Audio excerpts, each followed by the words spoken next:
Hey, Spring Hill Press, coming to you with a different kind of video update. Normally I do these most weeks, often on Fridays, just to sort of let you know what's going on at the church and what to expect in the coming days. I did one yesterday talking about worship patterns and other things. Well, I want to give you a different one. It's a little bit more personal and one that just keeps you aware of what's going on with me and how it relates in particular to our church. So yesterday, Friday, I was visiting with my grandfather who's moved into hospice care, and in the midst of that visit came into extended contact with someone who I found out later in the day had tested positive for the coronavirus.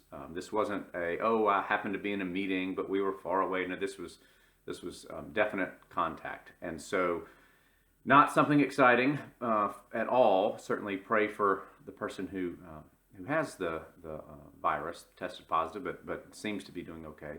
But that means that I now have to begin quarantine procedures. So anyway, I'm not at home. I'm staying at a friend's house, an empty house that's empty for quite a while, so I can safely not have any risk should I end up contracting it to spread it when I'm pre-symptomatic to my family.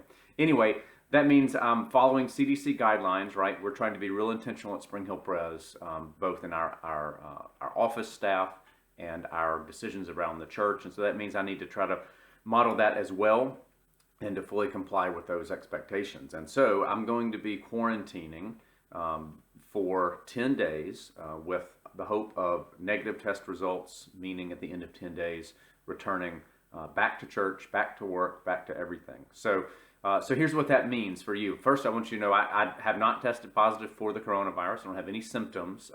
I don't believe or suspect that I necessarily have it, but that's the way this whole business works of the coronavirus. Why we're having to be really careful at the church and asking others and our neighbors to be careful is that even if we don't think we may have it, that's when we still have to practice diligence and safety. So that means I will not be in worship tomorrow. That's January 10th for Baptism of the Lord Sunday, nor will I be in worship the following week on January 17th.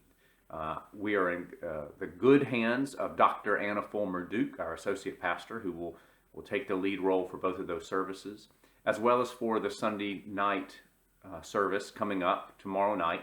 Not night, afternoon, 4 o'clock, ordination and installation of our officers. All of our worship patterns will continue.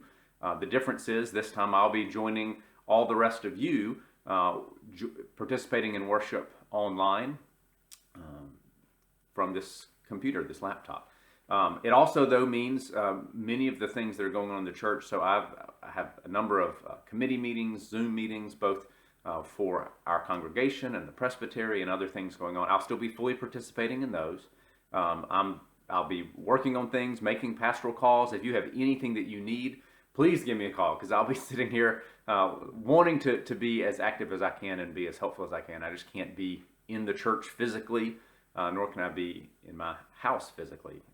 We decided it was safer for me to just be in a different location to not risk any possible exposure to family. So know that this time being away physically from you is motivated by love and concern, not by fear, but rather by hope, and to hope to be a part of modeling, but also engaging in the end of this awful virus. So you've got, many of you, you have my cell phone number. If you don't, it's in the church directory. My cell phone will be the best way to reach me during these days, as well as email. I'll be as responsive as I can. And again, just hold everyone in our church family in your prayers. And remember, I'm feeling perfectly fine. Haven't even tested positive for it, but I'm still practicing the diligence that we're supposed to be practicing. So anyway, I hope to talk with you soon whenever is a good time. If you need to give me a call, know that you may be checking in on me, but I'd also like to check in on you to see how you're doing and how you're faring and navigating through this unusual season. So now you know, and it's not confidential information. You can let anyone else know that asks.